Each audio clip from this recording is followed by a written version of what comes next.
Olá, 90 anos da Semana de Arte Moderna.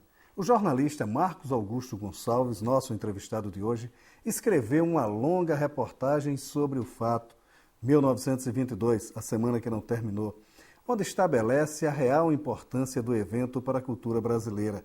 E é sobre isso que a gente conversa.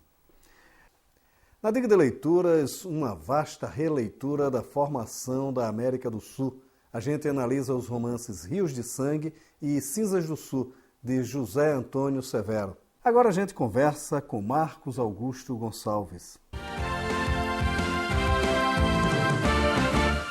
Marcos, a Semana de Arte Moderna que é uma semana emblemática, né? Uma semana, primeiro que ela é uma semana de 3 dias, já começa essa... O evento não foi uma semana inteira. Né? Pois é, e ela está fazendo 90 anos e com toda a mística ainda da renovação do estética do Brasil, né? Agora, bom, você faz, na verdade, um apanhado jornalístico da época, faz uma grande reportagem sobre o que foi aquela semana. Como é que é a concepção do livro? Antes de mais nada, eu fico contente de falar sobre a semana em Brasília, porque Brasília é uma espécie de um coroamento desse processo de instauração do modernismo no Brasil, né? Porque nós construímos uma capital modernista e a Semana de Arte Moderna ganha também sentido com o que vem depois. Também não, ela ganha sentido especialmente com o que vem depois, né? E Brasília é um ponto alto dessa tradição modernista brasileira, né, moderna. E, de fato, eu fiz o livro numa linguagem jornalística até certo ponto. Eu não creio que o livro fique só no factual, tem momentos também de um certo ensaísmo jornalístico, algum tipo de reflexão. Mas eu procurei, enfim, dar vida àqueles personagens, reconstituir aquela época, né, a cidade de São Paulo, o que era um pouco o Brasil naquele momento. Não é um livro sobre arte, né? É um livro de história, eu acho, um livro que tem uma perspectiva de jornalismo histórico, de história contada de uma maneira jornalística, como já vários outros jornalistas têm feito, né? Não é um veio que se criou aí na nossa literatura, no nosso mundo editorial, que eu acho muito interessante, né? Tem figuras como Rui Castro, né? Ao Rui Castro, aliás, a quem eu devo boas sugestões e conversas, enfim. E o livro tem essa pegada de narrar a história de uma maneira acessível, mas que eu procurei não fazer também uma coisa que fosse rebaixar. Não acredito que seja um livro que barateia o assunto, né? Ao contrário, eu procurei, através de uma pesquisa que foi ampla de leitura e também de arquivos, de jornal, com auxílio de alguns pesquisadores, de pessoas que me ajudaram, eu procurei reconstituir não só os acontecimentos, porque isso, enfim, todos que se dedicaram, ou todos que se dedicam ao fato histórico procuram fazer isso, mas também recalibrar as versões, a historiografia,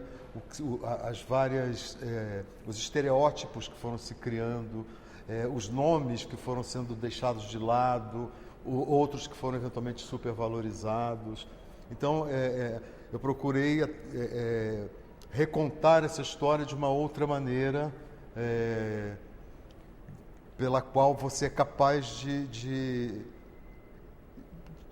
ter surpresas, como se fosse uma nova história, eu acho. Acho que o livro, às vezes, consegue criar essa situação com o leitor de uma coisa surpreendente, porque todo mundo acha que sabe, né?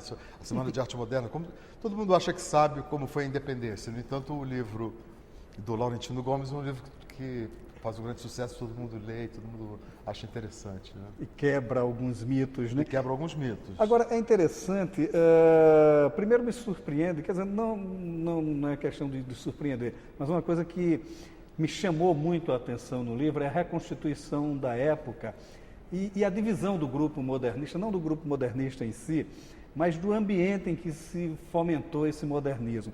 Porque havia uma certa vida mundana, para usar uma expressão da época, exato, que acabou financiando meio que involuntariamente esses intelectuais que tinham consistência. Quer dizer, como é que se dá isso também? Exato, ali foi o grupo modernista de São Paulo, ele é um grupo de extração de elite, né? O Oswaldo de Andrade era um sujeito de uma família muito rica, filho único de uma família riquíssima. Todos eles viviam ali na elite, falavam línguas, falavam francês, muitos já tinham viajado à Europa, né? O próprio Oswaldo foi à Europa ainda com 20 anos, a Anita Malfatti foi estudar em Berlim, depois foi estudar em Nova York, estudar pintura, né? O Mário de Andrade tinha uma vida menos abastada, mas também era uma vida de uma pessoa com condições de comprar livros, obras de arte. Então, numa cidade que tinha 600 mil habitantes, é difícil imaginar São Paulo com 600 mil habitantes, né? Metade da população do Rio naquela época. O Rio tinha quase 1.200.000 pessoas.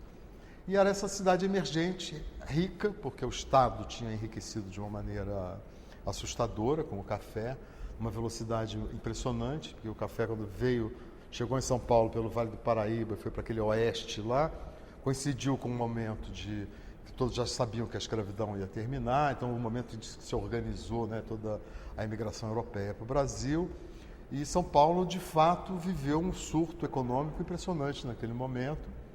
E a elite paulista, a elite cafeeira, o baronato do café, né, já também entrando também em parte num processo de industrialização, né, com os excedentes enfim, se criou uma riqueza que transcendeu, né, para a atividade cafeicultora ali. E essa elite era uma elite que, na sua melhor expressão, era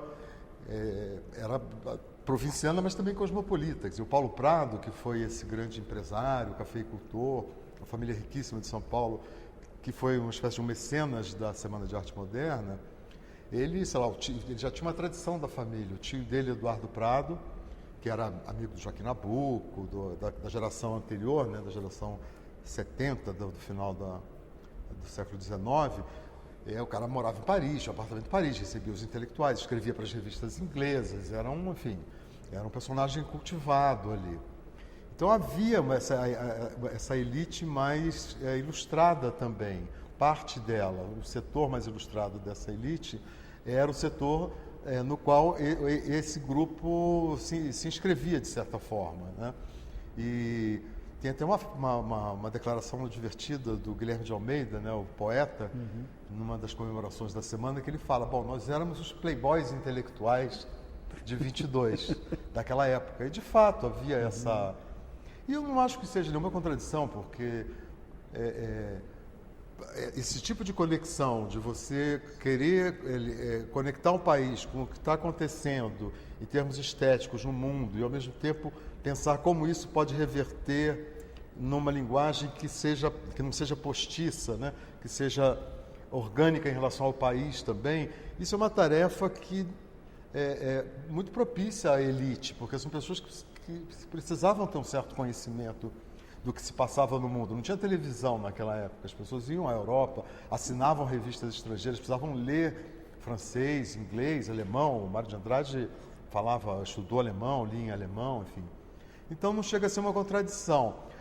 Mas há uma série de ambiguidades, porque eles conviviam também com os intelectuais chamados passadistas, né? Com os chamados que eles mesmos se batiam contra, né? Eles estavam inseridos naquele contexto, não tinha outra sociedade, era ali que eles viviam. Então, o Di Cavalcanti, por exemplo, foi do Rio de Janeiro para São Paulo uma cartinha de recomendação do Olavo Bilac.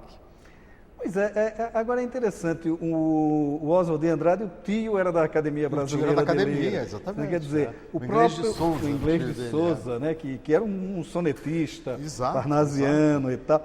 O próprio Graça Aranha vem para o Rio. O Graça já é uma outra geração, né? Mas também, né? Mas ele vem ao Rio dar apoio, vem a São Paulo dar apoio à semana. Sem o Graça Aranha, não teria acontecido a semana como ela aconteceu, no Teatro Municipal, com a projeção que teve. Porque o Graça Aranha era amigo do Paulo Prado. Eram da mesma geração, ele trabalhava para a família Prado e era amante da irmã do Paulo Prado. E ele foi um diplomata, também escritor, e o Graça Aranha tornou-se um modernista à sua moda, pelos seus próprios... seguiu o seu próprio caminho na Europa, ele morou muito tempo na Europa, ele foi a primeira vez com o Joaquim Nabuco para uma missão de defesa de interesse do Brasil contra a Inglaterra, um pedaço de terra da Guiana e tal. E na Europa ele se tornou simpático, ele já era um jovem também, com alguns pendores ali meio anarquistas, socialistas, enfim. E o Graça Aranha, quando volta para o Brasil, já com seus 55, 56 anos, ele sabe da existência desse grupo em São Paulo. E como ele tinha essa ligação com o Paulo Prado, ele foi ao Rio, né, que era onde ele morava, ele era maranhense, na verdade. Aí ele vem a São Paulo, ele vai a São Paulo para cuidar lá dos negócios dele, encontrar a amante dele também, e aí ele vai procurar os meninos modernistas, os rapazes. Ele vai lá, ele sabe que o Dival Cavalcante está fazendo uma exposição, a primeira de pintura, numa livraria no centro de São Paulo, e ele vai lá procurar os caras, sabe, tal, conversa com eles. Havia uma ideia entre eles, uma ideia que já tinha nascido do próprio de fazer uma espécie de um salão modernista, né, mais no campo das artes, mas também com leituras, que seria um pouco, digamos assim, um rascunho do que foi a semana.